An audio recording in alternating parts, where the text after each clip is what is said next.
Alhamdulillah, Alhamdulillahi Rabbil Alameen, Wassalatu wassalamu ala nabiyyihi Muhammadin Sayyidul Mursaleen, wa ala alihi wa sahbihi ajma'een. May praise be to Allah, the creator of the worlds, and peace and blessing be upon his prophet Muhammad sallallahu alaihi wasallam, the head of all messengers, upon his family and all his companions. Dear audience, today I will shed some light on the subject that Islam brought about the educational revolution in the world. Nowadays, education is considered to be a gift of this modern age, but in fact it is only Islam which laid down the foundation of education and took it to unknown heights. It is an established truth that Islam has not only attached much emphasis on education, rather it is the messenger of knowledge and leader of an educational revolution.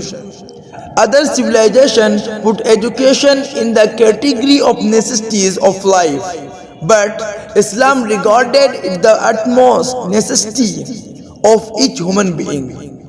Dear audience, unlike other religions and civilizations, Islam termed education as basic right of every individual in the society.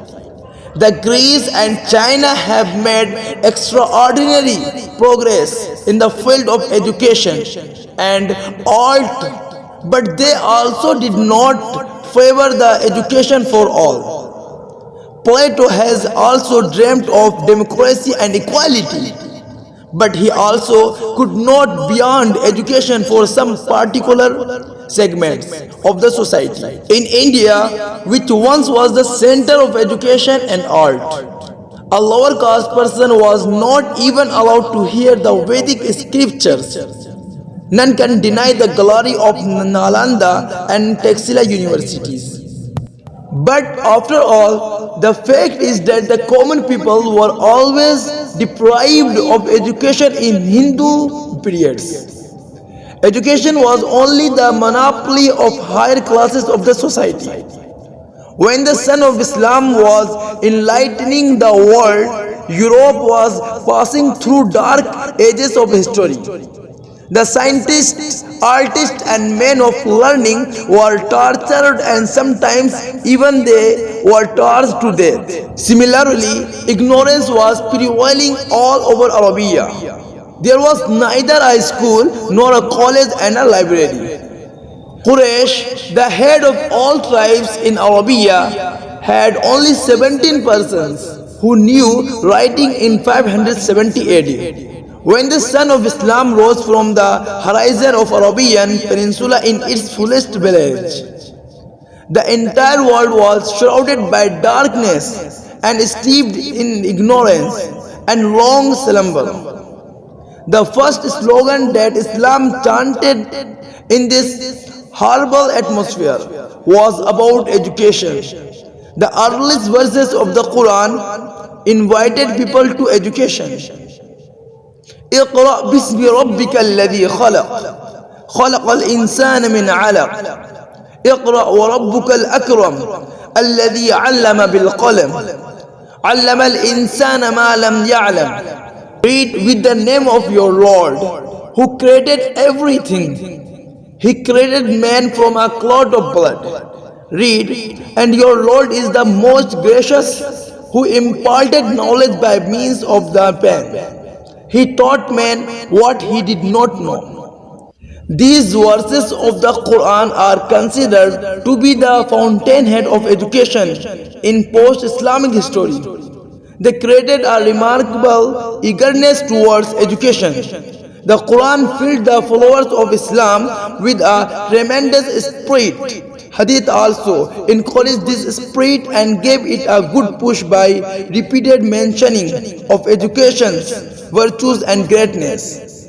The Quran has laid much importance to education, that is why it regarded education as the main purpose of the advent of Prophet, Allah bless him and give him peace, in this world, as the Holy Quran said, هو الذي بعث في الأميين رسولا منهم يتلو عليهم آياته ويزكيهم ويعلمهم الكتاب والحكمة وإن كانوا من قبل لفي ضلال مبين. He is the one who raised amidst the unlettered people a messenger from among themselves, who recites to them his verses and purifies them and teaches them the book and the wisdom, while they were earlier is open error. This is the reason that the Prophet Muhammad, Allah bless him and give him peace, himself said, I was sent down as a teacher. Once upon a time, the Prophet, Allah bless him and give him peace, saw some of his companions sitting in two circles. One circle was busy chanting the glory of Allah, and the other was busy learning and teaching. So the Prophet, Allah bless him and give him peace, said, I was sent as a teacher and sat among them. The Sahaba imbibed the teachings on Islam in their lives, and whenever they went, they engaged themselves in learning and teaching. They sat in a corner of a mosque or in a part of a house teaching wisdom and good behavior due to their valuable efforts. In a short period of time, the Arabs turned into the most civilized nation. Wherever they went, they left their deep impression on life, culture and language. Dear audience, in short, Islam is the pioneer of educational revolution. It led the humanity from stark darkness to broad daylight.